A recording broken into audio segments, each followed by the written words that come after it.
ব্যাপারটা ছিল অনেকটা এরকম। কলকে সাজালো সিআইএ, টানও দিল এবং নেশার আঁশ মেটল, কিন্তু সুকটানটা দিতে পারল না। সুকটানটা দেওয়ার আগেই কলকে ছিনতাই করে নিল অর্থাৎ 6 দফা দিয়ে যা করতে চেয়েছিল সিআইএ তা করেও বটে, কিন্তু যা চায়নি এবং হিসেবেও আসেনি সেটা ঘটতে থাকে ভেতরে ভেতরে, তার ইচ্ছার বাইরে। এবং একসময় সে দেখে তার দেয়া 6 দফা আর 6 দফায় নেই, হয়ে গেছে 1 দফা।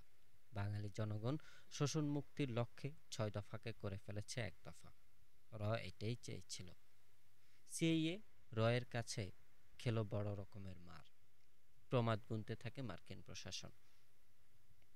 বলছিল মার্কিন প্রশাসন কর্তৃক পাকিস্তানের গোলাম শাসককে শাসাতে যে রাজনৈতিক চাপ হিসেবে দাঁড় করিয়েছিল 6 দফা, তার ফাঁদে পড়ে সিআইএ তার অনুজ এর কাছে কিভাবে লেজে গোবরে হেরেছিল তাই তুলে ধরেন সাংবাদিক মাসুদুল হক তার বই বাংলাদেশের মুক্তিযুদ্ধে ও সিআইএ। বন্ধুরা, বইয়ের মলাট চ্যানেলে আপনাদের স্বাগত।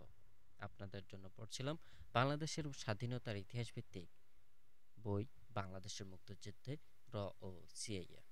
ভারতীয় গোয়েন্দা সংস্থা ও মার্কিন গোয়েন্দা সংস্থা সিআইএ এর তৎকালীন সময়ে তাদের তৎপরতা কেমন ছিল, বা বিগত সময়গুলোতে আমাদের সামনে যে ইতিহাস তুলে ধরা হয়েছিল তার আড়ালে আর কিছু ছিল কিনা তা সম্পর্কে জানতে হলে আপনাকে বইটি শোনার পরামর্শ দেব। লেখক মাসুদুল হকের গবেষণা ও দলিল ভিত্তিকে বইখানা তৎকালীন সময়ের সেই কথাগুলোই আমাদের বলার চেষ্টা করেছেন। আশা করছি আপনাদের ভালো লাগবে। আজকে পড়ছি বইটির 3য় পর্ব। আর লাইক, কমেন্ট, শেয়ার ও সাবস্ক্রাইব করে উৎসাহ ও সমর্থন দিয়ে পাশে থাকবেন। ধন্যবাদ। 1970 সালের 7 জুন 6 দফা দিবসকে সামনে রেখে স্বাধীন বাংলা বিপ্লবী পরিষদ নতুন বাহিনী গঠনের তৎপরতা শুরু করে এবং অধিকতর সংগ্রামী চেতনায় পুষ্ট একটি বাহিনী গঠনের সিদ্ধান্ত নেয়। ওই বাহিনীর নামকরণ করা হয় জয় বাংলা বাহিনী। ওই দিন আওয়ামী লীগের শ্রমিক সংগঠন শ্রমিক লীগ পল্টন ময়দানে শেখ মুজিবকে অভিবাদন দেবার কর্মসূচি গ্রহণ করে। স্বাধীন বাংলা বিপ্লবী পরিষদ ছাত্রলীগের মাধ্যমে তাকে গাড়বনার প্রদানের সিদ্ধান্ত নেয়। ইতোমধ্যে স্বাধীন বাংলা বিপ্লবী পরিষদ পূর্ব পাকিস্তান ছাত্রলীগে প্রায় একাধিপত্য অর্জন করে ফেলে। ছাত্রলীগের সাধারণ সম্পাদক শাহজাহান সিরাজ এবং ঢাকা বিশ্ববিদ্যালয় কেন্দ্রীয় ছাত্র ইউনিয়নের সহসভাপতি আসম আব্দুর রব স্বাধীনতার প্রেরণায় সিক্ত হয়ে স্বাধীন বাংলা বিপ্লবী পরিষদের ছাত্রফ্রন্টের নেতৃত্বে এসে যান। সিদ্ধান্ত নেওয়া হয় 7 জুন জয় বাংলা বাহিনী শহীদ মিনার থেকে পূর্ণ সামরিক কায়দায় যাবে পল্টন ময়দানে। সেখানে স্বাধীন বাংলা বিপ্লবী পরিষদ ও ছাত্রলীগ নেতৃবৃন্দের মাঝে মঞ্চে দণ্ডায়মান শেখ মুজিবকে জানাবে অভিবাদন। সিদ্ধান্ত অনুযায়ী মার্চ মিছিলের নেতৃত্ব দেবেন আসম আব্দুর রব ও হাসানুল হক ইনু। স্বাধীন বাংলা বিপ্লবী পরিষদের এই সিদ্ধান্তের কথা জানানো হয় না পূর্ব পাকিস্তান ছাত্রলীগের তৎকালীন সভাপতি নূরে আলম সিদ্দিকী এবং ঢাকা বিশ্ববিদ্যালয় কেন্দ্রীয় ছাত্র ইউনিয়নের সাধারণ সম্পাদক আব্দুল কুদ্দুস মাখনকে। কেননা আগাগোড়াই তারা স্বাধীন বাংলাদেশের বিরোধিতা করে এসেছেন। তাদের বিরোধিতার বিষয়টি আমরা পরে দেখতে পাব। 7 জুনকে সামনে রেখে জয় বাংলা বাহিনী গঠন এবং মার্চ মিছিল সংক্রান্ত সিদ্ধান্তটি স্বাধীন বাংলা বিপ্লবী পরিষদ শেখ মুজিবকে অবহিত করে, কিন্তু তার হাতে জয় বাংলা বাহিনীর পতাকা তুলে দেয়া হবে সে সম্পর্কে কোনো কিছুই বলা হয় না। আসলে পতাকাটি একটি আকস্মিক সিদ্ধান্তের ফসল। 6 জুন রাতে ইকবাল হলের 118 নম্বর কক্ষে অনুষ্ঠিত হয় একটি আলোচনা সভা। তাতে উপস্থিত ছিলেন কাজী আরেফ আহমদ, শাহজাহান সিরাজ, আসমা আব্দুর রব ও মনিরুল ইসলাম বা মার্শাল মনি। এরা সবাই ছিলেন স্বাধীন বাংলা বিপ্লবী পরিষদের সদস্য। সবাই শেখ মুজিবকে পতাকা প্রদানের সিদ্ধান্ত নেওয়া হয়। পতাকার ডিজাইন কেমন হবে এবং তার যৌক্তিকতা তুলে ধরে বক্তব্য রাখা হয়। সবুজের ভেতর লাল সূর্য হচ্ছে সশস্ত্র বিপ্লবের প্রতীক। রক্তবর্ণ সূর্যের মাঝে বাংলাদেশের মানচিত্র বসিয়ে দেওয়ার যৌক্তিকতা তুলে ধরা হয় এইভাবে যে এই আন্দোলনের সঙ্গে পশ্চিম বাংলা কিংবা ভারতের সঙ্গে কোনো যোগসূত্র নেই, অথবা যুক্ত বাংলা আন্দোলনের সঙ্গেও এর কোনো সংস্রব নেই। আলোচনা চলাকালীন হাসানুল হক এনু ছিলেন পাশের রুমে। তাকে ডেকে আনা হয় এবং তার ওপর পতাকার ডিজাইন তৈরি এবং বানিয়ে আনার দায়িত্ব অর্পিত হয়। ওই দিন সকালে কুমিল্লার তৎকালীন ছাত্রলীগ নেতা শিবনারায়ণ দাস এসে উঠেছিলেন ইকবাল হলে। তিনিও ছিলেন স্বাধীন বাংলা বিপ্লবী পরিষদের সদস্য। তার আশাটা ছিল নিতান্তই কাকতালীয়। শিবনারায়ণ দাস আঁকতে যুক্তে পারতেন ভালো। হাসানুল হক ইনু তার সাহায্য চান। তিনি সাদা কাগজের ওপর পতাকার নকশা এঁকে দেন। এরপরে কাজ দর্জির কাছে দেয়া হয়। পূর্ব পাকিস্তান ছাত্রলীগ কেন্দ্রীয় অফিস ৪২ বলাকা ভবনের লাগোয়া কক্ষ ছিল নিউ পাক ফ্যাশন টেইলার্স। এই সূত্রেই দোকানের ম্যানেজার মোহাম্মদ নাসিরুল্লাহর সঙ্গে ছাত্রলীগ নেতা ও কর্মীদের পরিচয়। এই টেইলারিং শপ থেকে তৎকালীন পূর্ব পাকিস্তান ছাত্রলীগের নেতারা তাদের পরিধেয় তৈরি করিয়ে নিতেন। দোকানটির মালিক ছিলেন মোহাম্মদ নাসিরুল্লাহর ভগ্নিপতি মোহাম্মদ হাশেম। ১৯৪৭ সালে ভারত বিভক্তির পর তারা পশ্চিম বাংলার কলকাতা থেকে চলে আসেন তৎকালীন পূর্ব পাকিস্তানে। এই নিউ পাক ফ্যাশন টেইলার্স থেকেই তৈরি হয় জয় বাংলা বাহিনী তথা স্বাধীন বাংলাদেশের প্রথম পতাকাটি। ১ থেকে ১৪ এপ্রিল ১৯৮৯ সালের পাক্ষিক তারকালোক এই স্বাধীন বাংলা বিপ্লবী পরিষদের অন্যতম নেতা কাজী আরেফ আহমেদ ছাত্রলীগের ৩ দশকের ইতিহাস লিখতে গিয়ে পতাকা তৈরি করেন যে দর্জি তার পরিচিতি সম্পর্কে বলেছেন, যে দর্জি এই পতাকা তৈরি করে সে অবাঙালি ছিল। সে তখন ওই পতাকার ইতিবৃত্ত না জেনেই পতাকা তৈরি করেছিল। দেশ স্বাধীন হবার পর ওই দর্জি পাকিস্তানে চলে যায়। কাজী আরেফ আহমেদের বক্তব্যকে বানোয়াট কাহিনী বলা ছাড়া উপায় নেই। কেননা নাসিরুল্লাহ এবং পতাকার কাটিং ও সেলাই যিনি করেন আব্দুল খালেক মোহাম্মদী দুজনের কেউই অবাঙালি নন। এরা খাঁটি বঙ্গজ সন্তান। একজন পশ্চিম বাংলার এবং অপরজন এই বাংলাদেশেরই। পতাকার কাটিং ও সেলাইয়ের কাজ করার সময় তারা ভালোভাবেই জানতেন কি করছেন তারা। শুধু আওয়ামী লীগের সমর্থক ছিলেন না তারা, শেখ মুজিবেরও ছিলেন ভক্ত। মোহাম্মদ নাসিরুল্লাহ পশ্চিম বাংলার মানুষ হলেও বিয়ে করেন ঢাকার বিক্রমপুরে। ওই সময় তার বয়স ছিল ৩০-এর কোঠায় আর আব্দুল খালেক মোহাম্মদীর ২৫। টাঙ্গাইল জেলার মানুষ তিনি। এরা দুজনেই এখনো বেঁচে আছেন। নাসিরুল্লাহ ছাত্রলীগের সবার কাছে ছিলেন মামা। স্বাধীন বাংলাদেশের প্রথম পতাকাটি তৈরির ইতিবৃত্ত মোহাম্মদ নাসিরুল্লাহ ও আব্দুল খালেক মোহাম্মদের ভাষ্যে তুলে ধরা হচ্ছে। হাসানুল হক ইনু এবং শিবনারায়ণ দাস রাত প্রায় 10:30টার দিকে আমাদের দোকানে আসেন। দোকানের মালিক এবং অন্যান্য কর্মচারী ততক্ষণে যে যার ঘরে চলে গেছে। হাসানুল হক ইনু ও শিবনারায়ণ দাস কাগজের ওপর আঁকা ছাত্রলীগের পতাকার একটি ও বাংলাদেশের পতাকার আরেকটি নকশা দেখিয়ে এবং সাইজের কথা বলে জানতে চাইলেন কোন রঙের কাপড় কতটুকু লাগবে। আমরা কাপড়ের পরিমাণ বলে দিতে তারা বেরিয়ে গেলেন এবং নিউ মার্কেট থেকে লেডি হ্যামিল্টন কাপড় নিয়ে ফিরলেন। আমরা কাজ শুরু করি রাত 12টার পর। শুরুর আগে দোকানের প্রবেশের প্রধান গেটের গ্রিল টেনে তালা মেরে দেই। কাপড়ের কাটিং শেষ হলে হাসানুল হক ইনু ও শিবনারায়ণ দাস বাইরে চলে যান। ঘণ্টাখানেক পর আবার ফিরে আসেন। দাঁড়িয়ে দাঁড়িয়ে আমাদের কাজ দেখেন। ভোর 4টার দিকে দুটো পতাকার কাজ শেষ হয়ে যায়। তারা নিয়ে চলে যান। কাটার আগে কাপড়ের ওপর পতাকার নকশা করেন আব্দুল খালেক মোহাম্মদী। তিনিই কাটেন এবং প্রথম সেলাইটা তিনিই করেন। এ সময় মোহাম্মদ নাসিরুল্লাহ বাইরের গেটের তালা মারা গ্রিলের পহরায় থাকেন। দ্বিতীয় সেলাই অর্থাৎ উল্টো সেলাইটা করেন মোহাম্মদ নাসিরুল্লাহ এবং ডেলিভারি দেনও তিনি। তারা এই পতাকা তৈরির মজুরিও নেননি। ৭ জুনে জয় বাংলা বাহিনী ঢাকা বিশ্ববিদ্যালয় থেকে মার্চ মিছিল করে যায় পল্টন ময়দানে। মিছিলের অগ্রভাগে ছিলেন আসমা আব্দুর রব ও হাসানুল হক ইনু। আসমা আব্দুর রবের হাতে ছিল জয় বাংলা বাহিনীর পতাকা গোটানো অবস্থায়, আর হাসানুল হক ইন্নুর হাতে ছিল ছাত্রলীগের পতাকা। পল্টন ময়দানে অভিবাদন মঞ্চে দাঁড়িয়েছিলেন শেখ মুজিব। তার দুপাশে ছিল সিরাজুল আলম খান, শেখ ফজলুল হক মনি, আব্দুর রাজ্জাক, তোফায়েল আহমেদ ও কাজী আরেফ আহমেদ। মার্চ মিছিল অভিবাদন মঞ্চের কাছে পৌঁছলে আসমা আব্দুর রব দণ্ডে গোটানো পতাকাটি হাঁটু গেড়ে শেখ মুজিবের হাতে তুলে দেন। শেখ মুজিব সেটা গ্রহণ করেন এবং কিছুটা খুলে আবার গুটিয়ে ফেলে আসমা রবের হাতে ফেরত দেন। অথচ শেখ মুজিবের হাতে তুলে দেওয়া নিয়ে ভিন্ন কথা বলেছেন কাজী আরেফ আহমেদ। ১ থেকে ১৪ এপ্রিল ১৯৮৯ সালের তারকালোক এই তিনি বলেন, ৭ই জুন ভোর থেকেই মুষলধারায় বৃষ্টি হচ্ছিল।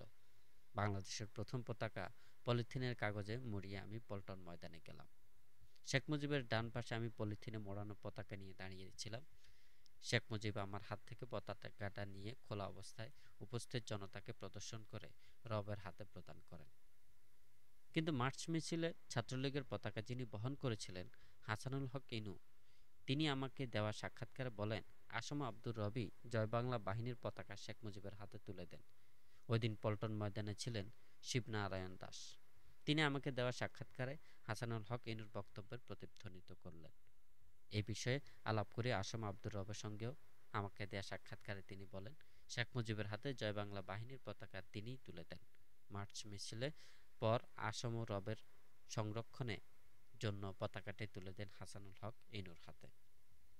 ৭ জুনের পর ঢাকা নগর ছাত্রলীগের বিভিন্ন ইউনিটে মার্চ মিছিল করার পরিকল্পনা নেওয়া হয়। প্রথম মার্চ মিছিলটি করার কথা ছিল ঢাকা কলেজে। মিছিলের জন্য হাসানুল হক ইনুর কাছে থেকে জয় বাংলা বাহিনীর পতাকাটি নিয়ে আসেন তৎকালীন ঢাকা নগর ছাত্রলীগ সাধারণ সম্পাদক শেখ মোহাম্মদ জাহিদ হোসেন। কিন্তু মার্চ মিছিলের সিদ্ধান্তটি ছাত্রলীগের অভ্যন্তরে স্বাধীন বাংলার পক্ষ বিপক্ষ গ্রুপকে সরাসরি মুখোমুখি এনে দাঁড় করায়। তাই ছাত্রলীগের ভাঙন রোধে মার্চ মিছিলের সিদ্ধান্ত পরিত্যক্ত হয় এবং জয় বাংলা বাহিনীর পতাকাটি রয়ে যায় শেখ মোহাম্মদ জাহিদ হোসেনের কাছে। ৭ জুন মার্চ মিছিলের পর স্বাধীন বাংলা বিপ্লবী পরিষদ স্বাধীনতার প্রশ্নে আরও বেশি অনমনীয় ও আপোষহীন হয়ে ওঠে এবং আওয়ামী লীগ নেতৃত্বকে স্বাধীনতার প্রশ্নে সরাসরি চ্যালেঞ্জের মুখোমুখি এনে দাঁড় করায়। ৭ ডিসেম্বরে নির্বাচন পিছিয়ে দেওয়া সম্পর্কে প্রেসিডেন্ট ইয়াহিয়ার ঘোষণার ৩ দিন আগে ১৯৭০ সালের ২২ আগস্ট স্বাধীন বাংলা বিপ্লবী পরিষদ এক দুঃসাহসী পদক্ষেপ গ্রহণ করে। এই দিন পূর্ব পাকিস্তান ছাত্রলীগ কেন্দ্রীয় কমিটির বৈঠকে বিপ্লবী পরিষদ স্বাধীন সমাজতান্ত্রিক বাংলাদেশ প্রস্তাব পাশ করিয়ে নেয়। তৎকালীন চট্টগ্রাম ছাত্রলীগ নেতা এবং পূর্ব পাকিস্তান ছাত্রলীগের প্রচার সম্পাদক স্বপন চৌধুরী কেন্দ্রীয় কমিটির সভায় স্বাধীন সমাজতান্ত্রিক বাংলাদেশের প্রস্তাবটি উত্থাপন করেন। ছাত্রলীগ কেন্দ্রীয় কমিটির সদস্য সংখ্যা ৪৫ জন। সংখ্যাগুরু অংশ ৩৬ জন ছিলেন স্বাধীন বাংলা বিপ্লবী পরিষদের সদস্য। এরা সবাই প্রস্তাবের পক্ষে ভোট দেন। বাকি ৯ জন, এদের মধ্যে ছিলেন নূর আলম সিদ্দিকী, আব্দুল কুদ্দুস মাখন, শেখ শহীদুল ইসলাম প্রমুখ, প্রস্তাবের বিরোধিতা করেন। এরা ছিলেন শেখ ফজলুল হক মনির কট্টর অনুসারী। ওই দিন কেন্দ্রীয় কমিটির সভা পরিচালনা করেছিলেন সংগঠনের সভাপতি নূর আলম সিদ্দিকী।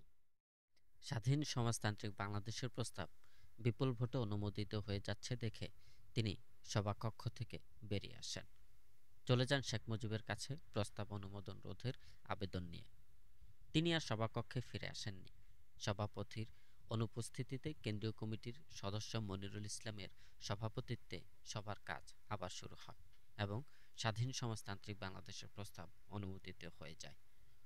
পূর্ব পাকিস্তান ছাত্রলীগ কেন্দ্রীয় কমিটি যখন স্বাধীন সমাজতান্ত্রিক বাংলাদেশের প্রস্তাব গ্রহণে প্রস্তুতি নিচ্ছিল, সে সময় স্বাধীন বাংলা বিপ্লবী পরিষদের অন্যতম নেতা আব্দুর রাজ্জাক মারফত শেখ মুজিব এই প্রস্তাবের প্রতি তার আপত্তির কথা জানিয়ে দেন।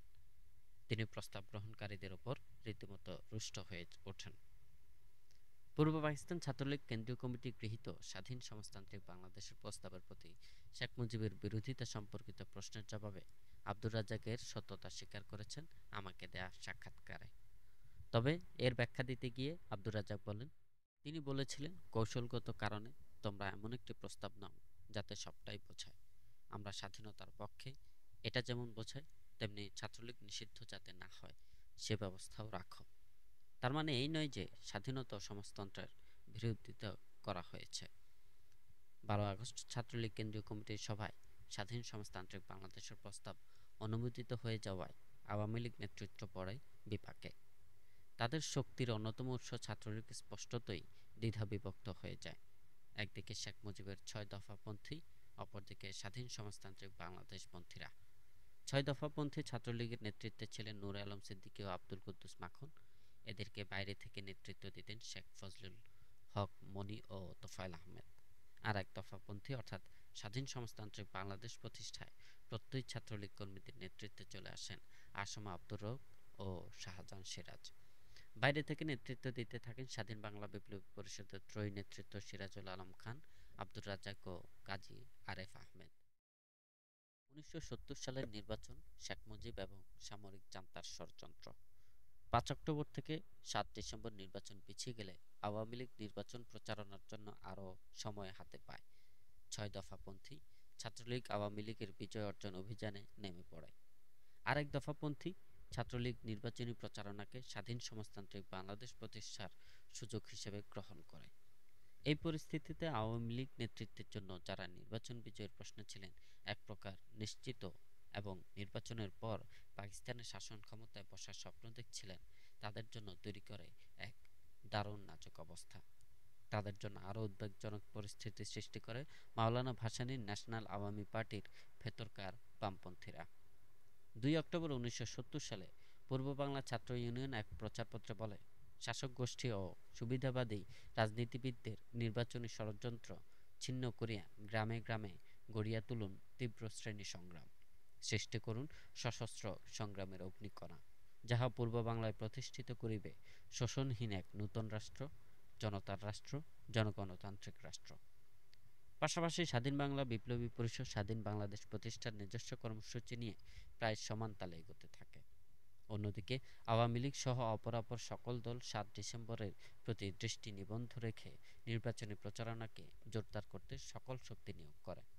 মাওলানা ভাসানীর ন্যাশনাল আওয়ামী পার্টি নির্বাচনে নামার প্রস্তুতিতে মনোনয়নও দেয়, কিন্তু নির্বাচন তারিখের ঠিক 24 দিন আগে 12 নভেম্বর 1970 সালে দক্ষিণ বাংলার ওপর দিয়ে বয়ে যায় ইতিহাসের এক প্রলয়ঙ্করী ঘূর্ণিঝড়, জলোচ্ছ্বাসে ভেসে যায় বিস্তীর্ণ জনপদ। প্রাণ হারায় 3 লাখ আদম সন্তান, লাখ লাখ নরনারী হয়ে পড়ে নিঃসহায়, সম্বলহীন। সারা বিশ্বের মানুষ ছুটে আসে আর্তমানবতার সেবায়, অথচ পাকিস্তান কেন্দ্রীয় সরকার প্রদর্শন করে চরম উদাসীনতা।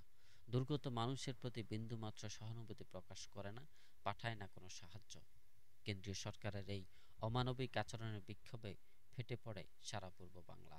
ন্যাশনাল আওয়ামী পার্টি সভাপতি মাওলানা ভাসানী কেন্দ্রীয় সরকারের এই হৃদয়হীন আচরণের জবাবে পশ্চিম পাকিস্তানের সঙ্গে সম্পর্ক ছিন্ন করার আহ্বান জানিয়ে এক প্রচারপত্রে বলে, আজ হইতে 13 বৎসর পূর্বেই ষড়যন্ত্র, অত্যাচার, শোষণ আর বিশ্বাসঘাতকতার নাগপাশ হইতে মুক্তি লাভের জন্য দ্ব্যর্থহীন কণ্ঠে আসসালামু আলাইকুম বলিয়াছিলাম।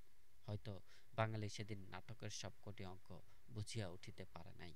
আমি আশা করি সচেতন শুভবুদ্ধি সম্পন্ন কোনো বাঙালিকে বুঝাইতে হইবে না যে মানবতা বর্জিত সম্পর্কের মহড়া চূড়ান্ত পর্যায়ে উঠিয়াছে।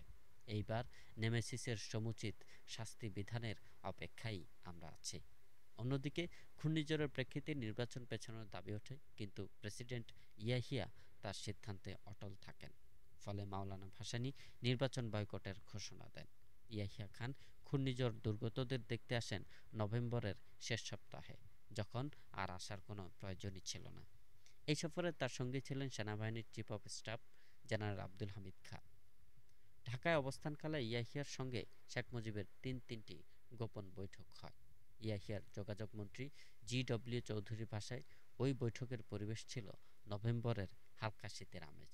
বৈঠক শেষ হওয়ার পর ইয়াহিয়া জি.ডব্লিউ. চৌধুরীকে ডেকে পাঠান। বৈঠকের ফলাফল সম্পর্কে তাকে উৎফুল্ল চিত্তে বলেন, নির্বাচন স্থগিত না করার তার সিদ্ধান্ত সঠিক ও দূরদর্শী সম্পন্ন। অতএব নির্বাচন 7 ডিসেম্বরেই বিধিবদ্ধ থাকে। ইয়াহিয়ার এই উৎফুল্লচিত্ততার কারণ আমরা পরে জানতে পাব। নির্বাচনের পর শেখ মুজিবের সঙ্গে তার 1971 সালের 12 জানুয়ারি বৈঠকে। ঘূর্ণিঝড় দুর্গতদের পরিদর্শন ও শেখ মুজিবের সঙ্গে গোপন বৈঠক শেষে 3 ডিসেম্বর ইয়াহিয়া ঢাকা থেকে রাওয়ালপিন্ডি ফিরে যান। কিন্তু ইতোমধ্যে শাসন ক্ষমতায় হাতবদল ঘটে যায়। ঢাকায় তার অবস্থানকালে গুজব রটে যায় যে ইয়াহিয়া খানের হাতে আর ক্ষমতা নেই। Chief of staff general Abdul Hamid Khan ঢাকাতে প্রেসিডেন্টের সফরসঙ্গী হয়ে এলেও তারই নেতৃত্বে সামরিক জান্তা সকল ক্ষমতা ছিনিয়ে নিয়েছে। ইয়াহিয়া এখন কার্যত সামরিক জান্তার হাতের পুতুল মাত্র। যদিও তিনি 3 ডিসেম্বর করাচিগামী বিমানে ওঠার আগে ঢাকা বিমানবন্দরে এক বিদেশি সাংবাদিকের প্রশ্নের জবাবে ওই গুজবকে অস্বীকার করেন, কিন্তু পূর্ব পাকিস্তানের গভর্নরের সামরিক উপদেষ্টা রাও ফরমান আলীর ভাষ্যে গুজবের সত্যতা প্রতিপাদিত হয়। 1971 সালের 1 মার্চে প্রেসিডেন্ট ইয়াহিয়ার জাতীয় পরিষদ অধিবেশন স্থগিত ঘোষণায় পূর্ব বাংলায় যে পরিস্থিতির উদ্ভব ঘটে সে সম্পর্কে তাকে জ্ঞাত করতে পূর্ব পাকিস্তানের তৎকালীন সামরিক আইন প্রশাসক লেফটেন্যান্ট জেনারেল সাহেবজাদা ইয়াকুব খান এবং general officer commanding major general Khadim Hussain রাজার অনুরোধে গভর্নরের সামরিক উপদেষ্টা মেজর জেনারেল রাও ফরমান আলী ১ মার্চ রাতেই রাওয়ালপিন্ডি রওনা হন। ৩ মার্চ তিনি ইয়াহিয়ার সাক্ষাৎ লাভ করেন। প্রেসিডেন্ট হাউসের লাউঞ্জে পা দিতেই যে দৃশ্য তার চোখে পড়ে তাতে তিনি হতবাক হয়ে যান। তার ভাষায়, পরদিন বেলা ১১টায় প্রেসিডেন্ট হাউসে ইয়াহিয়া খানের সঙ্গে দেখা হলো। লাউঞ্জে বসে জেনারেল হামিদ, মিস্টার ভুট্টো এবং প্রেসিডেন্ট মদ্যপান করছিলেন। সামনের টেবিলের ওপর ইয়াহিয়া ও হামিদ দুজনে পা তুলে বসেছিলেন। এই দৃষ্টান্তই বলে দেয় নির্বাচনের আগ থেকেই ইয়াহিয়াকে ক্ষমতা হারিয়ে প্রায় পুতুল হয়ে প্রেসিডেন্টের গদিতে বসে থাকতে হয়।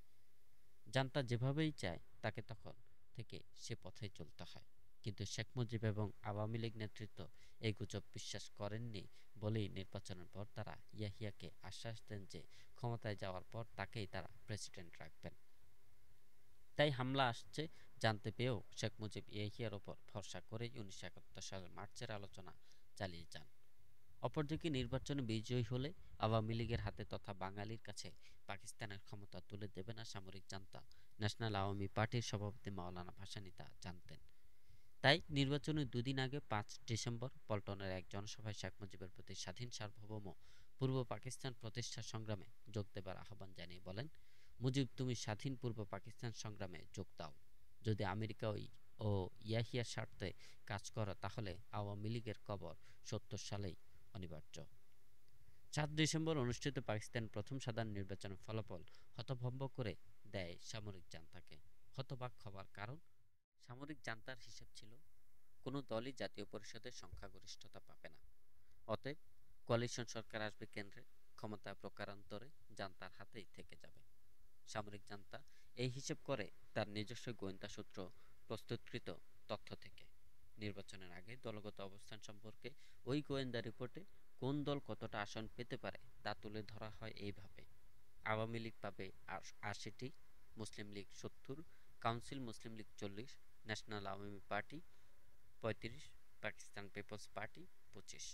অথচ পূর্ব পাকিস্তানে জাতীয় পরিষদের ১৬২টি আসনের ১৬০টি পেয়ে যাবে আওয়ামী লীগ, আর পশ্চিম পাকিস্তানে ১৩৮টি আসনের ৮৮টি পেতে পারে জুলফিকার আলীর ভুট্টোর পাকিস্তান পিপলস পার্টি।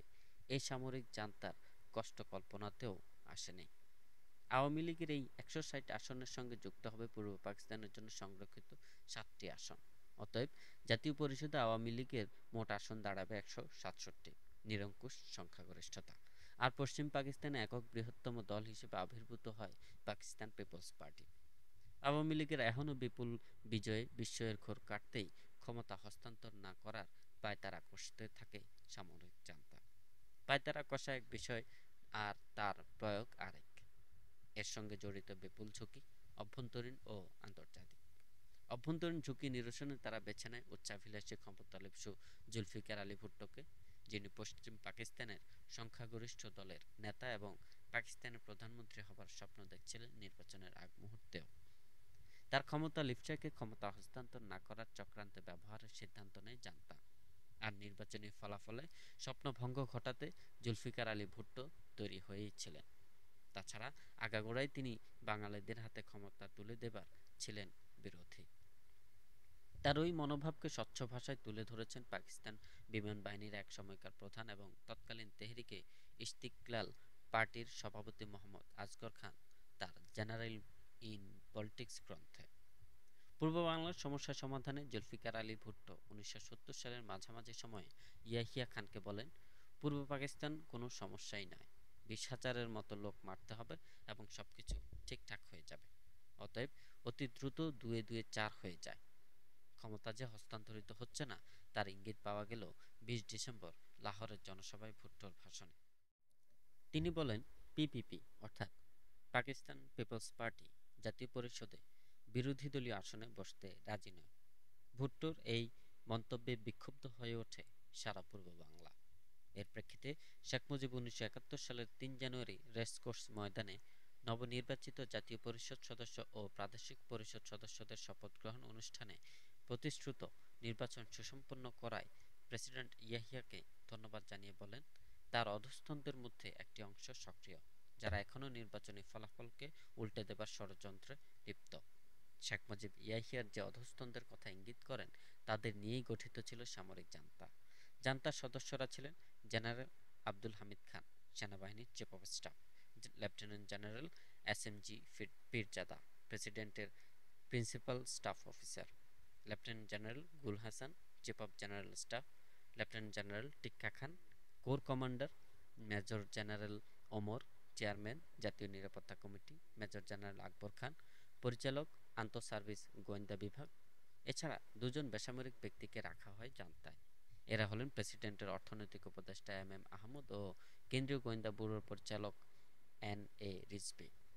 বেসামরিক এই দু ব্যক্তি ইয়াহিয়া খানের একান্ত অনুগত ও বিশেষ আস্থাভাজন ছিলেন। ভুট্টোর ২০ ডিসেম্বরের ঘোষণায় ইয়াহিয়া খান এক জটিল পরিস্থিতির সম্মুখীন হন। জটিলতা নিরসনে শেখ মুজিবের সঙ্গে আলোচনার জন্য ১৯৭১ সালের ১২ জানুয়ারি ঢাকায় আসেন।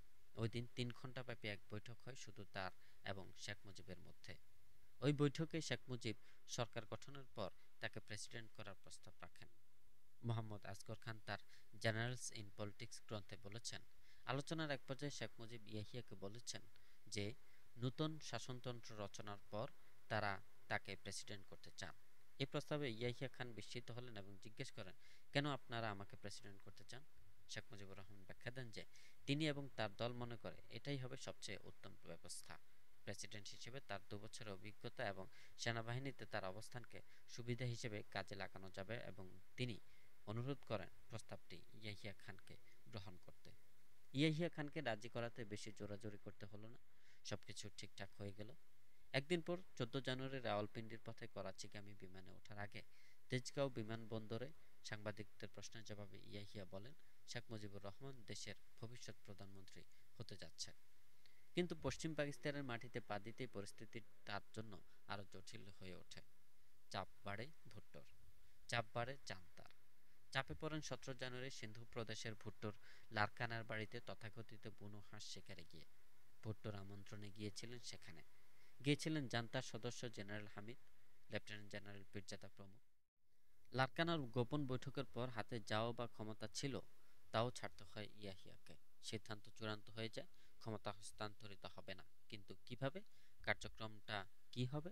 সাধারণ পুলিশি কার্যক্রমে অমিত্তেজা বাঙালিকে দমানো যাবে না। বিকল্প হচ্ছে সামরিক হামলা। অবাধ নির্বাচনে বিজয়ী দলের হাতে ক্ষমতা হস্তান্তর না করার বদলে সামরিক কার্যক্রম পরিচালনায় বিশ্বব্যাপী বিরূপ প্রতিক্রিয়া দেখা দিতে পারে। বিশেষত প্রতিবেশী দেশ ভারত যে মূলত শত্রুভাবাপন্ন, সে কি ভূমিকা নেবে সেটা তত পরিষ্কার নয় এবং তা হয়ে দাঁড়াবে উদ্বেগের বিষয়। তবে জান্তা অনুমান করে সুযোগ ভারত হয়তো নেবার চেষ্টা করবে, তাতে পরিস্থিতি আরো জটিল হয়ে উঠবে এবং সেটা জান্তার পক্ষে সামলানো কঠিন হয়ে দাঁড়াবে। তাই হামলা প্রস্তুতি ও আক্রমণ পরিচালনার জন্য মার্কিন যুক্তরাষ্ট্রের সমর্থন তার জন্য অপরিহার্য হয়ে পড়ে। অবশ্য মার্কিন প্রশাসন জান্তা ও ভুট্টোর দিকে মুখ ফিরিয়েই ছিল। তৃতীয় অধ্যায়ে আমরা দেখেছি পাকিস্তান ও ভারতকে সরাসরি যুদ্ধের মুখোমুখি দাঁড় করিয়েও আইয়ুব উৎখাতে ব্যর্থ হয়ে তৎকালীন মার্কিন প্রশাসন নামে ৬ দফার মাধ্যমে রাজনৈতিক চাপ সৃষ্টির প্রক্রিয়ায় এবং আইয়ুবের পতনের মধ্য দিয়ে মার্কিন প্রশাসনের কাছে ৬ দফার প্রয়োজন যায় পুড়িয়ে। কিন্তু যে ৬ দফাকে রাজনৈতিক কৌশল হিসেবে গ্রহণ করে সিআইএ তথা মার্কিন প্রশাসন, তা ইতোমধ্যে পূর্ব বাংলার মানুষের কাছে এক দফায় পরিণত হয়ে যায়। ৬ দফার এই পরিণতি মার্কিন প্রশাসনের কাছে মোটেই কাম্য ছিল না, কেননা তথাপিও পাকিস্তানকে খণ্ডিত দেখতে চায়নি সে। অন্যদিকে ৬ দফাকে এক দফার আন্দোলনে পরিণত করতে ভারতীয় গোয়েন্দা সংস্থা র পর্দার অন্তরাল থেকে যে পরিকল্পনা এঁটে রেখেছিল, পশ্চিম পাকিস্তানি শোষণ, বঞ্চনা এবং বৈষম্যের বিরুদ্ধে পূর্ব বাংলার মানুষের নিরবচ্ছিন্ন সংগ্রামে তা ধীরে ধীরে পুষ্ট হয়ে ওঠে। ৬ দফার মাধ্যমে পূর্ব বাংলার মানুষ বঞ্চনা ও শোষণ মুক্তির ইঙ্গিত দেখতে পায়, সেটাকে আঁকড়ে ধরে এবং এক অবিনাশী সাহসী পদক্ষেপে এগিয়ে যায় স্বাধীনতা অর্জনের পথে। এই স্বাধীনতাকামী মানুষের আবেগ এবং তার তীব্র সংগ্রামী চেতনাকে কৌশলে নিয়ে আসে নিজের হাতের মুঠোয়। ব্যাপারটা অনেকটাই এইরকম। কলকে সাজালো সিএইএ, টানও দিল এবং নেশার আঁশ মিটল, কিন্তু সুকটানটা আর দিতে পারল না। সুকটানটা দেওয়ার আগেই কলকে ছিনতাই করলো অর্থাৎ ৬ দফা দিয়ে যা করতে চেয়েছিল সিএইএ তা করেও বটে, কিন্তু যা চায়নি এবং হিসেবেও আসেনি সেটা ঘটতে থাকে ভেতরে ভেতরে, তার ইচ্ছার বাইরে, এবং একসময় সে দেখে তার দেয়া ৬ দফা আর ৬ দফায় নেই, হয়ে গেছে ১ দফা। বাঙালি জনগণ শোষণ মুক্তির লক্ষ্যে ৬ দফাকে করে ফেলেছে ১ দফা। র এটাই চাইছিল। সিএইএ র এর হাতে খেল বড় রকমের মার। প্রমাদ গণে মার্কিন প্রশাসন। পাকিস্তানের অঙ্গহানির মধ্য দিয়ে ভারত হয়ে উঠবে আরও শক্তিধর। তাকে শক্তিমান হতে দেয়া যায় না। ১৯৬২ সালের চীন ভারত সীমান্ত যুদ্ধের পর ডেমোক্র্যাট সরকার ভারতকে যে সমর্থন ও সহায়তা দেয়, প্রেসিডেন্ট নিক্সনের রিপাবলিকান সরকার আঞ্চলিক ভারসাম্য রক্ষার স্বার্থে তাকে ফ্রাঙ্কেনস্টাইন হতে দিতে পারে না। রিপাবলিকান সরকারের কাছে বলশালী পাকিস্তান, শক্তিমান ভারতের বিরুদ্ধে চ্যালেঞ্জ। সুতরাং স্বাভাবিক কারণেই সামরিক জান্তা ও ভুট্টোকে সমর্থন দেওয়ার কথা মার্কিন প্রশাসনের। আর অখণ্ড পাকিস্তানের প্রশ্নে পূর্ব বাংলার জনগণ প্রিয় যে নেতার ওপর নির্ভর করা যায়, যাকে অখণ্ড পাকিস্তানে একমাত্র শক্তিশালী সেতুবন্ধ হিসেবে বিবেচনা করা যায় মার্কিন প্রশাসনের কাছে, সেই ব্যক্তি ছিলেন শেখ মুজিবুর রহমান। এ বিষয়ে বিখ্যাত মার্কিন সাংবাদিক জ্যাক অ্যান্ডারসনের অ্যান্ডারসন পেপারসে তুলে ধরা পাকিস্তানের তৎকালীন মার্কিন রাষ্ট্রদূত জোসেফ ফারল্যান্ডের মন্তব্য সবিশেষ প্রণিধানযোগ্য।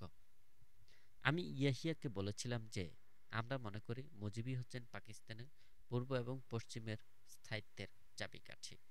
মার্কিন প্রশাসন শেখ মুজিবকে অখণ্ড পাকিস্তানের মুখ্য সেতুবন্ধ মনে করলেও তার উপর ভরসা রাখতে পারেনি দ্বিবিধ কারণে। প্রথমত, ৬ দফা শেখ মুজিবের হাতে আর ছিল না, চলে যায় স্বাধীনতাকামী জনগণের হাতে ১ দফায় রূপান্তরিত হয়ে, এবং এর নিয়ন্ত্রণে আসে তার পার্টিরই ছাত্র সংগঠনের ভেতরকার সমাজতন্ত্রকামী লড়াকু তরুণরা। শেখ মুজিবের ভাষায় চরমপন্থী যারা। নিয়ন্ত্রণ কম বেশি চলে যায় ন্যাশনাল আওয়ামী পার্টির ভেতরকার বামপন্থীদের হাতেও।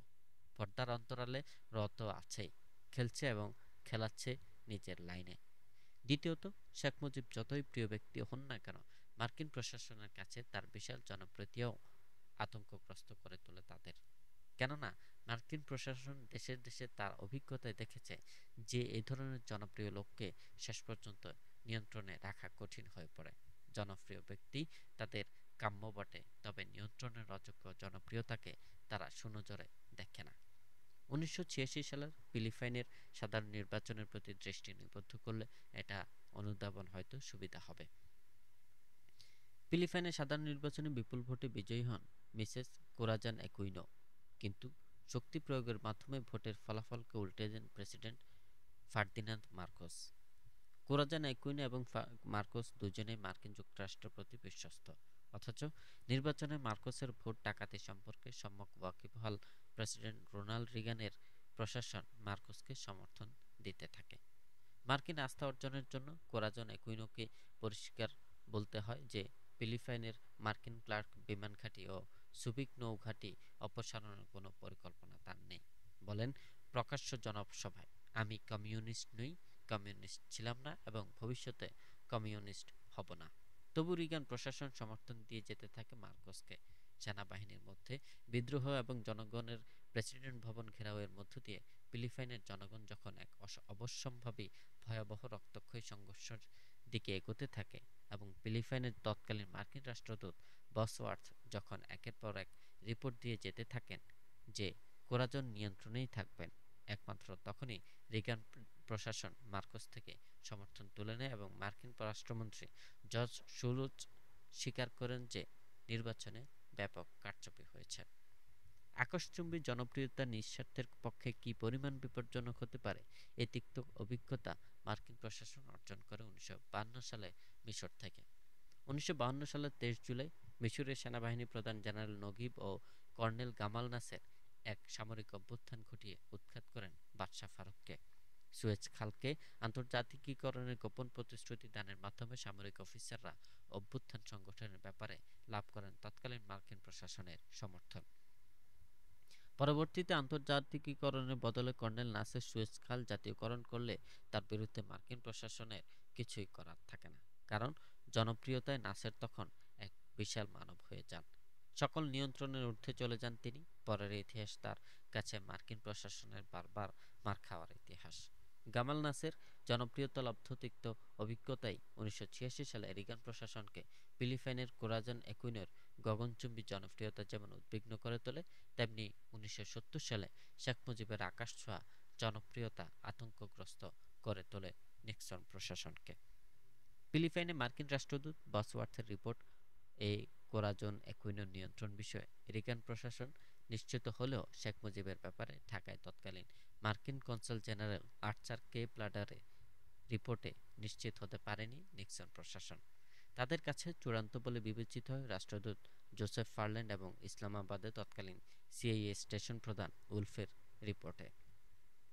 ঢাকায় তৎকালীন মার্কিন কনসাল জেনারেল আর্চার কে প্লাড 1971 সালের মার্চ মাসে ইয়াহিয়ার জাতীয় পরিষদ অধিবেশন স্থগিত ঘোষণার কয়েকদিন পর সরাসরি ওয়াশিংটনে পররাষ্ট্র মন্ত্রণালয় রিপোর্ট পাঠান যে পূর্ব বাংলার মানুষ শেখ মুজিবের পক্ষে, ক্ষমতা হস্তান্তরিত না হলে ভয়াবহ রক্তক্ষয়ী সংঘর্ষ অনিবার্য। 25 মার্চে সামরিক জান্তার বর্বর হামলার বিরুদ্ধে মার্কিন প্রশাসনের উদাসীনতায় ক্ষুব্ধ হয়ে ওঠেন আর্চার কে প্লাড এবং তার অধস্তনদের স্বাক্ষর সহ একটি প্রতিবাদ লিপি পাঠান ওয়াশিংটনে। এতে মার্কিন পররাষ্ট্র দপ্তরে তাকে আতঙ্কবাতিগ্রস্ত বলে অভিহিত করে ওয়াশিংটনে ডেকে পাঠান এবং সাধারণ প্রশাসনিক ডেস্কে তাকে বসিয়ে দেওয়া হয়। জোসেফ ফারল্যান্ড ছিলেন তৎকালীন পাকিস্তানে মার্কিন প্রশাসনের মুখ্য ব্যক্তি। যদিও সিআইএ স্টেশন প্রধান ছিলেন উলফ, তথাপি গোয়েন্দাগিরিতে ফারল্যান্ডের পূর্ব অভিজ্ঞতাই তার গুরুত্বকে অধিকতর বাড়িয়ে তোলে। তাই তার রিপোর্টই মার্কিন পররাষ্ট্র দপ্তর এবং প্রতিরক্ষা দপ্তরের সিদ্ধান্ত গ্রহণের ব্যাপারে চূড়ান্ত হিসেবে বিবেচিত হতো। শেখ মুজিব সম্পর্কে তার রিপোর্টটি কী ছিল? এই প্রশ্নের জবাবে আবার আমাদেরকে ফিরে তাকাতে হয় সাংবাদিক জ্যাক অ্যান্ডারসনের দিকে। তার আগে জোসেফ ফারল্যান্ডের পরিচিতি আমাদের জানা দরকার। তাতে পরিষ্কার হয়ে যাবে কেন মার্কিন প্রশাসন তার রিপোর্টকে চূড়ান্ত সিদ্ধান্ত গ্রহণের মাপকাঠি হিসেবে বিবেচনা করত। জোসেফ ফারল্যান্ড প্রথম জীবনে ছিলেন আইনজীবী এবং জর্জটাউন বিশ্ববিদ্যালয়ের দক্ষিণপন্থী স্ট্র্যাটেজিক এবং ইন্টারন্যাশনাল স্টাডিজের নির্বাহী পরিষদ ও রিসার্চ কাউন্সিলের সদস্য। পরে যুক্তরাষ্ট্রের অভ্যন্তরীণ গোয়েন্দা সংস্থা এফবিআই এর এজেন্ট হন। গোয়েন্দাগিরিতে হাত পাকেন এখানেই। 1957 সালে প্রেসিডেন্ট আইজেনহাওয়ার তাকে দক্ষিণ আমেরিকার ডমিনিকান রিপাবলিকে পাঠান রাষ্ট্রদূত করে। 3 বছর তিনি সেখানে ছিলেন একনায়ক রাফায়েল ট্রুজিল্লো আর মার্কিন প্রশাসনের সংযোগ রক্ষাকারী হিসেবে। এরপর আসেন পানামাতে। প্রেসিডেন্ট জন এফ কেনেডির পুরো সময়টা ছিলেন পানামাতে। 1969 সালের শেষের দিকে আসেন পাকিস্তানে। তাকে তৎকালীন পাকিস্তানের কোনো কোনো মহল সিআইএ এজেন্ট হিসেবে অভিহিত করত। 1970 সালের 12 নভেম্বর দক্ষিণ বাংলার ওপর দিয়ে যে ভয়ঙ্কর জলোচ্ছ্বাস ও ঘূর্ণিঝড় বয়ে যায়, জোসেফ ফারল্যান্ড তার ওপর ওয়াশিংটনে যে রিপোর্ট পাঠান তার উল্লেখ এখানে সঙ্গত কারণেই করতে হয়। ফারল্যান্ড তার রিপোর্টে বলেন, বিপর্যয়ের যতটা জীবনহানি ঘটেছে, বাঙালির তার অতিরঞ্জন ঘটিয়েছে রাজনৈতিক কারণে। এই জোসেফ ফারল্যান্ডের কাছে শেখ মুজিব কেমন ব্যক্তি ছিলেন? সাংবাদিক জ্যাক অ্যান্ডারসনের গ্রন্থ থেকে আমরা সেটা জানতে পাব।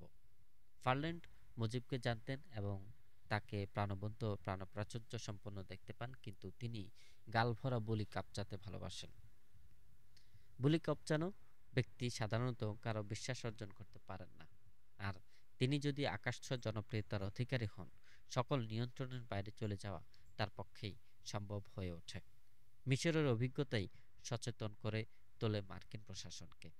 যদিও শেখ মুজিবই ছিলেন তাদের বিবেচনায় পূর্ব এবং পশ্চিম পাকিস্তানের একমাত্র সেতুবন্ধ, তথাপি তার ওপর পুরোপুরি আস্থা আনতে পারে না মার্কিন প্রশাসন।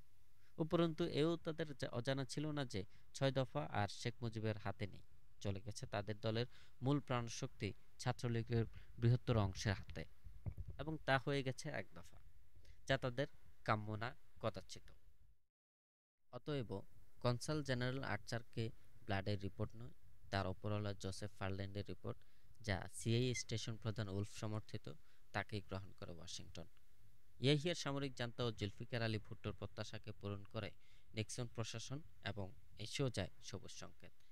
Documentary film the Bangladesh story part 2 এর দ্য মুজিব ইয়ার্সে দেওয়া মার্কিন যুক্তরাষ্ট্র সিনেটের বৈদেশিক সাব কমিটি সদস্য সিনেটর উইলিয়াম ব্রান্সের বক্তব্যে সেই সবুজ সংকেত প্রদানের বিষয়টি স্পষ্ট হয়ে ওঠে। ব্রান্স বলেন, the next thing, Kissinger had a great deal of sympathy for Yahya Khan because he was the first Pakistani leader to hold free election, and therefore I feel that Sheikh Mujib should meet him at least halfway. Moreover, I don't think they expected him to resort to a campaign of terror in East Pakistan. I think they expected that he would take sharp, quick military action, and that would be sufficient, as have been in the first to put down rise in East Pakistan. তাছাড়া ইয়াহিয়ার প্রতি Kissinger প্রভূত সহানুভূতিশীল ছিলেন, কারণ ইয়াহিয়া খান হচ্ছেন প্রথম পাকিস্তানি নেতা যিনি সর্বপ্রথম অবাধ নির্বাচন দেন। অতএব আমি মনে করি এ ব্যাপারে শেখ মুজিবকে আরও কিছু দূর অগ্রসর হওয়া উচিত ছিল। উপরন্তু আমি মনে করি না তারা এটা মনে করেছিল যে তিনি সন্ত্রাসের আশ্রয় নেবেন। আমি মনে করি তারা আশা করেছিলেন যে তিনি একটি তড়িৎ সামরিক কার্যক্রম গ্রহণ করবেন, যা অতীতে পূর্ব পাকিস্তানে অভ্যুত্থান দমনে কার্যক্রম প্রমাণিত হয়েছিল। সিনেটর উইলিয়াম বার্নসের ভাষ্য অনুযায়ী তৎকালীন মার্কিন প্রশাসন মনে করেছিল পুলিশি ধরনের সামরিক কার্যক্রমে বাঙালি জাতীয়তাবাদী আন্দোলন স্তব্ধ হয়ে যাবে, রয়ের পরিকল্পনাও হবে ব্যর্থ। তারপর 6 দফাকে পাশ কাটিয়ে সমঝোতার মাধ্যমে অখণ্ড পাকিস্তানের জন্য একটি নতুন ব্যবস্থা কায়েম করা যাবে। একই রকমের ধারণা ছিল ইয়াহিয়ার সামরিক জান্তা এবং জুলফিকার আলী ভুট্টোরও, কিন্তু তাদের কারোরই কল্পনাতে আসেনি, না নিক্সন প্রশাসন না সামরিক জান্তার, যে পুলিশি ধরনের সামরিক কার্যক্রম লাখ লাখ নরনারীকে ভারতে আশ্রয় প্রার্থী করে তুলবে, রুখে দাঁড়াবে বাংলার আবাল বৃদ্ধ বনিতা, অস্ত্র তুলে নেবে সাহসী তরুণরা। মার্কিন সবুজ সংকেত পাওয়া মাত্রই হামলা পরিচালনার ছক তৈরির প্রস্তুতিতে নেমে পড়ে সামরিক জান্তা। প্রস্তুতির জন্য সময়ের প্রয়োজন, আর সময় হাতিয়ে নিতে গেলে পূর্ব বাংলার মানুষকে ফেলতে হবে বিভ্রান্তিতে, যাতে তারা ইঙ্গিত পায় ভয়ঙ্কর একটা কিছু ঘটতে যাচ্ছে। বিভ্রান্তির ঘোর কাটার আগে চূড়ান্ত করতে হবে প্রস্তুতি। সামরিক জান্তা হিসেব কষে জাতীয় পরিষদ অধিবেশনের 3 তারিখ ঘোষণার বিলম্ব হলে তাদের আসল উদ্দেশ্য সম্পর্কে অন্ধকারে রাখা যাবে না পূর্ব বাংলার মানুষকে, তাই প্রতারণার আশ্রয় নেয়। 13 ফেব্রুয়ারি প্রেসিডেন্ট ইয়াহিয়াকে দিয়ে জাতীয় পরিষদ অধিবেশনের তারিখ ঘোষণা করে দেয়, কিন্তু এর দুদিন আগে 11 তারিখে এক গোপন বৈঠকে সামরিক জান্তা সিদ্ধান্ত নিয়ে নেয় হামলা পরিচালনার। 11 ফেব্রুয়ারি 1971 সাল, দিনটি ছিল বৃহস্পতিবার। ওই দিনের প্রথম ভাগে রাওয়ালপিন্ডি সেনা সদর দপ্তরে বসে সামরিক জান্তা একটি বৈঠকে। 25 মার্চের হামলা পরিচালনা ওই দিনের বৈঠকের সিদ্ধান্তের বাস্তবায়ন। বৈঠকে উপস্থিত ছিলেন general Hamid, lieutenant general Pirzada, lieutenant general Gul Hasan, lieutenant general Tikka Khan, major general Omar, major general Akbar ও পাকিস্তান কেন্দ্রীয় গোয়েন্দা সংস্থা প্রধান এন.এ. রিজভী। বৈঠকে অতিরিক্ত ছিলেন পাকিস্তান কেন্দ্রীয় গোয়েন্দা সংস্থার উপপ্রধান এস.এ. সৌদ। জান্তার বাইরের লোক তিনি, তাকে ডেকে পাঠানো হয়। বেলা 3টার দিকে বৈঠক শেষ হয় এবং বৈঠকে পূর্ব বাংলায় হামলা পরিচালনার সিদ্ধান্ত গৃহীত হয়ে যায়। ওই বৈঠকে তৎকালীন পূর্ব পাকিস্তানের সামরিক আইন প্রশাসক এবং পাকিস্তান পূর্বাঞ্চলীয় সামরিক কমান্ড প্রধান লেফটেন্যান্ট জেনারেল সাহেবজাদা ইয়াকুব খানের ভাগ্য হয়ে যায় নির্ধারিত। সাহেবজাদা ইয়াকুবের জায়গায় আসবেন core commander lieutenant general Tikka খান, যিনি আইয়ুব আমলে বেলুচিস্তানে গণ অভ্যুত্থান দমনে হত্যাকাণ্ড পরিচালনায় দার্ঢ্যের পরিচয় দিয়ে নিজের যোগ্যতার প্রমাণ দিয়েছিলেন। এই কুখ্যাতি পূর্ব বাংলায় হামলা পরিচালনায় তার নিয়োগে জান্তার কাছে উপযুক্ত সার্টিফিকেট হিসেবে বিবেচিত হয়। সিদ্ধান্ত আরও গৃহীত হয় governor vice admiral S M আহসানকেও যেতে হবে। 3টি পদই দখল করবেন lieutenant general Tikka Khan, governor, সামরিক আইন প্রশাসক ও পাকিস্তান পূর্বাঞ্চলীয় সামরিক কমান্ড প্রধান। অ্যাডমিরাল আহসান ও জেনারেল ইয়াকুবের বিরুদ্ধে অভিযোগেই তারা রাজনৈতিক সমাধানের পক্ষে এবং শেখ মুজিবের প্রতি নমনীয়। শেখ মুজিবের প্রতি তাদের এই নমনীয়তার কারণ হলো জানুয়ারি-ফেব্রুয়ারি মাসে গুলশানের একটি বাড়িতে তাদের মধ্যে অনুষ্ঠিত গোপন বৈঠকে শেখ মুজিব বামপন্থীদের খতম করার আশ্বাস দেন। এ সম্পর্কে জি.ডব্লিউ. চৌধুরী তার the last days of United Pakistan গ্রন্থে বলেছেন, মুজিবুর রহমান গর্ব সহকারে বলেন যে তিনি পূর্ব পাকিস্তানের বামপন্থীদের নির্মূল করে দেবেন। একই দিন অর্থাৎ 11 ফেব্রুয়ারি সন্ধ্যায় আরেকটি বৈঠক হলো প্রেসিডেন্ট ইয়াহিয়া ও জুলফিকার আলী ভুট্টোর মধ্যে। ভুট্টো সামরিক জান্তার সিদ্ধান্তের অপেক্ষায় ছিলেন। সিদ্ধান্ত পাওয়া মাত্রই নেমে পড়েন প্রথম রাউন্ডের খেলায়। বৈঠকে তারই পরামর্শে একদিন পর অর্থাৎ 13 ফেব্রুয়ারি প্রেসিডেন্ট ইয়াহিয়া 3 মার্চ ঢাকায় জাতীয় পরিষদ অধিবেশনে তারিখ ঘোষণা করেন এবং ছক অনুসারে এর একদিন পর অর্থাৎ 15 ফেব্রুয়ারি ভুট্টো নামেন দ্বিতীয় রাউন্ডের খেলায়। ওই তারিখে ঘোষণা করলেন তার দল মার্চের 3 তারিখে ঢাকায় অনুষ্ঠেয় জাতীয় পরিষদ অধিবেশনে বসবেন যতক্ষণ না তার দলের লোকজনের কাছে পরিষ্কার হচ্ছে যে সংখ্যাগরিষ্ঠ দল প্রকাশ্য অথবা গোপন আলোচনায় পারস্পরিক সুযোগ সুবিধার অধিকার দিচ্ছে। ভুট্টো নেমেছিলেন হামলা পরিচালনায় সামরিক জান্তাকে সৈন্য সামন্ত রসদপত্র পশ্চিম পাকিস্তান থেকে পূর্ব পাকিস্তানে এনে জড়ো করার সময় করিয়ে দেবার খেলায়, এবং সময় পেয়ে যায় জান্তা। এর আগে অর্থাৎ সৈন্য সামন্ত আনার আগে ছকমাফিক আরেকটি গুরুত্বপূর্ণ কাজ সেরে ফেলে সামরিক জান্তা। ইয়াহিয়াকে দিয়ে 17 ফেব্রুয়ারি তার বেসামরিক মন্ত্রিসভা দেয় ভেঙে। এর পরপরই শুরু হয় পশ্চিম পাকিস্তান থেকে পূর্ব পাকিস্তানে সৈন্য ও যুদ্ধ উপকরণ প্রেরণের কার্যক্রম। পাকিস্তান ইন্টারন্যাশনাল এয়ারলাইন্সের বোয়িং বিমান 27 ফেব্রুয়ারি থেকে সর্বপ্রথম সৈন্য ও রসদপত্র আনা শুরু করে। রাওয়ালপিন্ডি সেনা সদর দপ্তরে 11 ফেব্রুয়ারি গোপন বৈঠকে সামরিক জান্তা পূর্ব বাংলায় হামলা পরিচালনার যে সিদ্ধান্ত নেয় সে সম্পর্কে শেখ মুজিবের প্রতিক্রিয়া কী ছিল? আগেই উল্লেখ করা হয়েছে যে সামরিক জান্তার 11 ফেব্রুয়ারি গোপন বৈঠকে জান্তার সদস্যরা ছাড়া বাইরের ছিলেন মাত্র একজন। তিনি পাকিস্তান কেন্দ্রীয় গোয়েন্দা সংস্থার উপপ্রধান S A Saud. S A Saud হামলা পরিকল্পনাকে মানবিক দৃষ্টিকোণ থেকে গ্রহণ করতে পারেননি। অবশ্য জান্তার বৈঠকে উচ্চবাচ্য করতেও সাহসী হননি। হামলা পরিকল্পনার প্রতি তিনি তার বিরক্তি ও অসমর্থনের কথা সেনা সদর দপ্তর থেকে ফিরে এসে প্রকাশ করেন গোয়েন্দা বিভাগের এক পদস্থ বাঙালি কর্মকর্তার কাছে। বেলা গড়িয়ে তখন 3টা। বাঙালি কর্মকর্তা সৌদের কথা চুপচাপ শুনে যান, কোনো মন্তব্য না করেই। একদিন পর সেনা সদর দপ্তরে নেওয়া জান্তার সিদ্ধান্তের বিষয়টি জেনে যান শেখ মুজিব। খবরে তিনি উদ্বিগ্ন হয়ে ওঠেন, সত্যতা যাচাই করতে চাইলেন। পরদিন সকালে শেখ মুজিবের ঘনিষ্ঠতম ইনার সার্কেলে বিএস সফদর পাকিস্তান কেন্দ্রীয় গোয়েন্দা সংস্থা তৎকালীন প্রাদেশিক প্রধান আসেন তার 32 নম্বর বাড়িতে। শেখ মুজিবকে তখন ঘিরে বসেছিলেন নির্বাচন বিজয়ী তার দলের নেতা এবং কর্মীরা। তিনি এবিএস সফদারকে দেখে উঠে দাঁড়ালেন। যিনি ছিলেন তার এক ইনার সার্কেল, তাকে নিয়ে তিনি ঢুকলেন পাশের রুমে। এই ইনার সার্কেলটি ছাড়া শেখ মুজিবের ছিল আরও 2টি inner circle. CSP Ruhul Quddus এবং সিএসপি আহমদ ফজলুর রহমানের কথা তার পার্টির ঊর্ধ্বতন ব্যক্তিরা জানতেন। এই ইনার সার্কেলটির সঙ্গে যুক্ত ছিলেন তাজউদ্দিন আহমেদ। এই ইনার সার্কেলটি গড়ে ওঠে আগরতলা ষড়যন্ত্র মামলা থেকে বেরিয়ে আসার পর। অপর ইনার সার্কেলটি একক এবং একজন প্রয়াত সিএসপি, যিনি তৎকালীন পূর্ব পাকিস্তান সরকারের একজন পদস্থ কর্মকর্তা ছিলেন। তৃতীয় ইনার সার্কেলটি এবং তিনিও ছিলেন একক ব্যক্তি, এবিএস সফদার। শেখ মুজিবের ছিলেন ঘনিষ্ঠতম। এই ইনার সার্কেলটির অপর 2 সার্কেলের সকল খবরাখবর রাখতেন। এই ইনার সার্কেল অর্থাৎ এবিএস সফদার 1971 সালের জানুয়ারি মাসের শেষের দিকে এবং ফেব্রুয়ারি মাসে শেখ মুজিবের সঙ্গে তৎকালীন পূর্ব Pakistan governor rear admiral S M Ahsan ও পূর্ব পাকিস্তানের সামরিক আইন প্রশাসক লেফটেন্যান্ট জেনারেল সাহেবজাদা ইয়াকুব খানের সঙ্গে দুটো করে মোট 4টে বৈঠকের ব্যবস্থা করিয়েছিলেন। 4টে বৈঠকই অনুষ্ঠিত হয় গুলশানের একটি বাড়িতে। পাশের রুমে গিয়ে শেখ মুজিব এবিএস সফদারকে বলেন, বড়ই উদ্বেগের মধ্যে আছি। ক্ষমতা না দেওয়ার পরিকল্পনা চলছে। প্রয়োজনে শক্তি প্রয়োগের সিদ্ধান্ত নেওয়া হয়েছে। সাহেবজাদা ইয়াকুবের সঙ্গে দেখা করে আসল খবরটা আমাকে জানান। এবিএস সফদার ওই দিনই যোগাযোগ করেন সাহেবজাদা ইয়াকুবের সঙ্গে। পরদিন 10টায় পান সময়। তার কাছে শেখ মুজিবের উদ্বেগের কথা শুনে জেনারেল ইয়াকুব জানান যে খবরের পেছনে কোনো সত্যতা নেই, তাকে পাশ কাটিয়ে এখানে কোনো সামরিক কার্যক্রম গ্রহণ সম্ভব নয়। তিনি বললেন, টেল শেখ সাহেব not to be worried so long I am here. If situation changes, he would be informed duly.